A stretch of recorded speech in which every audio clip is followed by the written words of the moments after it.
தமிழ் ஜனம் குடும்பத்தினருக்கு வணக்கம்.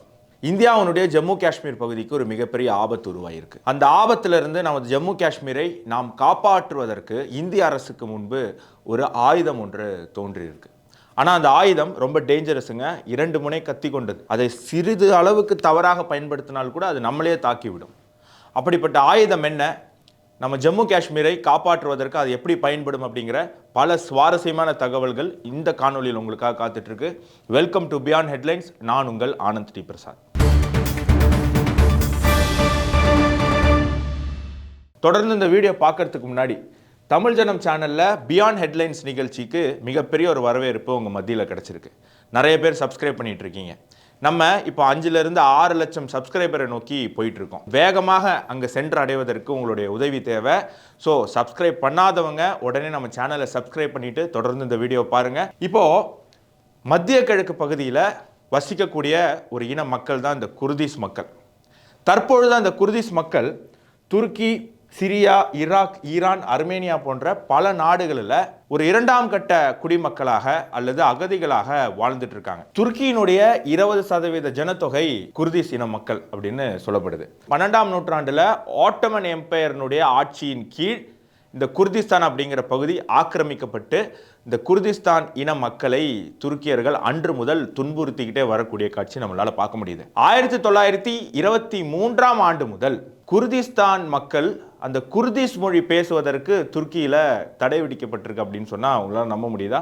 ஸோ ஒரு மொழியை பேசக்கூடாது அப்படிங்கிற அளவுக்கு ஒரு அத்தாரிட்டேரியன் கவர்மெண்ட் வந்து துருக்கியில் இந்த குர்திஷ் இன மக்களை பாடுபடுத்திக்கிட்டு இருக்கு. குர்திஷ் இன மக்களுடைய அடையாளத்தை அழித்து அவர்களை மலைவாழ் துருக்கியர்கள், மலைப்பகுதியில் வாழக்கூடிய டர்க்ஸ் அப்படின்னு கூப்பிட்டு அவங்களுடைய ஐடென்டிட்டியை அழிக்கக்கூடிய ஒரு சம்பவமானது, ஒரு காட்சியானது பல ஆண்டுகளாக துருக்கியில் நடந்துகிட்டு இருக்கு. துருக்கி பண்ணக்கூடிய இந்த ஈன செயலை எதிர்த்து பல கிளர்ச்சி இந்த குர்திஸ்தான் மக்கள் அங்க பண்ணியிருக்காங்க. 1925 நடைபெற்ற ஷேக் சயத் புரட்சி, 1937 நடைபெற்ற தேர்சிங் புரட்சி, அதுக்கப்புறம் தற்பொழுது வரைக்கும் நடந்து கொண்டிருக்கக்கூடிய PKK பார்ட்டி, அதாவது குர்திஸ்தான் ஒர்க்கர்ஸ் பார்ட்டின்னு சொல்லக்கூடிய ஒரு ரெபல் மிலிட்டன்ட் குரூப்பினுடைய ப்ரொடெஸ்ட். இந்த 3 போராட்டங்கள்ல, இந்த 3 கிளர்ச்சியில கிட்டத்தட்ட இதுவரைக்கும் 40,000 பேர் உயிர் பறிச்சிருக்காங்க. ஸோ இந்த குர்திஸ்தான் விவகாரத்தில் இந்தியாவுடைய பார்வை என்ன அப்படிங்கிறது நம்ம பார்ப்போம். அதாவது குர்திஸ்தான் மக்கள் நான் சொன்ன மாதிரி துருக்கி, சிரியா, ஈராக், ஈரான் போன்ற பல நாடுகளில் கொஞ்சம் கொஞ்சமாக பிரிஞ்சு வாழ்ந்துட்டு இருக்காங்க. அப்படி ஈராக்கில் அந்த குர்திஸ்தான் மக்கள் வாழக்கூடிய பகுதிகளுக்கு ஸ்பெஷல் ஸ்டேட்டஸ் கொடுத்துருக்காங்க. அங்கே பிரசிடென்ட் இருக்காரு, அவங்களுக்குன்னு தனி பிரைம் மினிஸ்டர், அவங்களுக்குன்னு தனி கொடி. ஆனால் அது ஈராக்கினுடைய ஆளுமைக்கு உட்பட்ட ஒரு பகுதி தான். அப்போ இந்தியா என்ன பண்ணுதுன்னா, ஈராக்கின் ஆளுமைக்கு உட்பட்ட பகுதி அப்படிங்கிற ஒரு அங்கீகாரத்தோட, ஆனால் அந்த குர்திஸ்தான் அப்படிங்கிற பகுதியில் ஒரு கவுன்சிலேட் ஓப்பன் பண்ணி இந்தியா வந்து அவங்களோட ஒரு டிப்ளமேட்டிக், பிஸ்னஸ், ட்ரேட் ரிலேஷன்ஷிப்பை ஃபாலோ பண்ணிட்டு வராங்க. ISIS அமைப்பால் அந்த குர்திஸ்தான் மக்கள் பாதிக்கப்பட்ட போது இந்தியா இங்கிருந்து பலவிதமான உதவிகளை அனுப்பி வச்சிருக்கு. 2017ஆம் ஆண்டு அந்த ஈராக்கில் இருக்கக்கூடிய அந்த குர்திஸ்தான் மக்கள் வாழ்கிற பகுதி தனி நாடாக போனோமா அப்படின்னு அவங்க ஒரு ஓட்டெடுப்பு நடத்துறாங்க. அதில் 97% மக்கள் ஆமா வேணும் அப்படின்னு சொல்றாங்க. இதை பல நாடுகள் கண்டித்தது. ஆனால் இந்தியா கண்டிக்கல, அதே நேரத்தில் அதுக்கு ஆதரவும் தெரிவிக்கல. ஆதரவு தெரிவிக்கலைங்கிறது வேற, அதற்கு ஒரு மிகப்பெரிய கண்டனமானது இந்தியா பதிவு செய்யலை அப்படிங்கிறத நீங்கள் பார்க்கணும். இந்தியா மட்டும் கிடையாது, இந்தியாவாவது தொட்டும் தொடாமல் இந்த குர்திஸ்தான் விவகாரத்தில் ஒரு நிலைப்பாட்டை எடுத்திருக்கு. ஆனால் இஸ்ரேல், அர்மேனியா, கிரீஸ் போன்ற நாடுகள் நேரடியாக இந்த குர்திஸ்தான் மக்களுக்கு அவங்க சப்போர்ட்டை வெளிப்படையாக சொல்லியிருக்காங்க. அதாவது துருக்கியிலிருந்து தனிநாடு உருவாக்குவோன்னு ஓப்பனாக சொல்லலை. அதே நேரத்தில் துருக்கி தேடக்கூடிய பல குர்திஸ்தான் போராளிகளை கிரீஸ் மற்றும் அர்மேனியா போன்ற நாடுகளில் அவங்க தஞ்சம் புகுந்து சேஃபாக இருந்துட்டு வரக்கூடிய விஷயம் நம்மளால் பார்க்க முடியுது. இந்தியாவும் ரஷ்யாவும் அந்த அளவுக்கு ஒரு ஸ்டாண்ட் எடுக்கலை, இருந்தாலும் அவங்கள விட்டு கொடுக்கல, அந்த ஒரு கேட்டை முழுமையாக மூடலை அப்படிங்கிற ஒரு விஷயத்தையும் நம்மளால் பார்க்க முடியுது. இப்போது இது இந்தியாவுக்கு எப்படி ஒரு பிரச்சனையாக மாறும், இல்லை இந்தியாவுக்கு எப்படி ஒரு உதவியாக மாறும் அப்படிங்கிறத பார்க்கலாம். நம்ம எல்லாருக்குமே தெரியும், இஸ்ரேல், காசா, பாலஸ்டைன் அப்படிங்கிற ஒரு பிரச்சனை வந்து போயிட்டு இருக்கு. இந்த இஸ்ரேல் பாலஸ்டைன் பிரச்சனை என்னைக்கு தீருதோ, அதில் இஸ்ரேல் ஜெயிக்கலாம், இல்லை பாலஸ்டைன் ஜெயிக்கலாம். ஆனால் அந்த பிரச்சனைக்கு என்னைக்கு ஒரு தீர்வு வருதோ அன்னைக்கு பாலஸ்டைனுக்கு ஆதரவாக இருக்கக்கூடிய அத்தனை நாடுகளும் ஜம்மு காஷ்மீர் விவகாரத்தில் பாகிஸ்தானுக்கு ஆதரவாக வந்து நிற்கும்.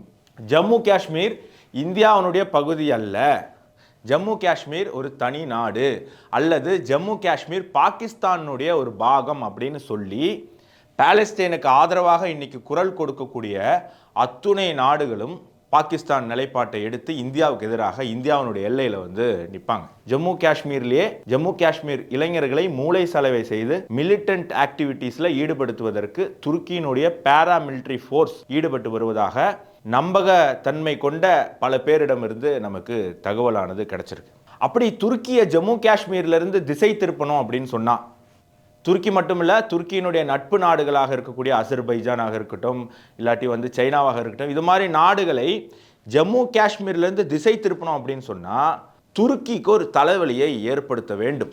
அந்த தலைவலியின் பேர் தான் குர்திஸ்தான். தற்பொழுது குர்திஸ்தானில் போராடக்கூடிய அந்த கம்யூனிஸ்ட் சிந்தனை கொண்ட ஒரு ரெபலியன் குரூப் ஆல்மோஸ்ட் சரண்டர் ஆயிட்டாங்க. ஆனால் குர்திஸ் மக்களுக்கு ஒரு வரலாறு இருக்கு.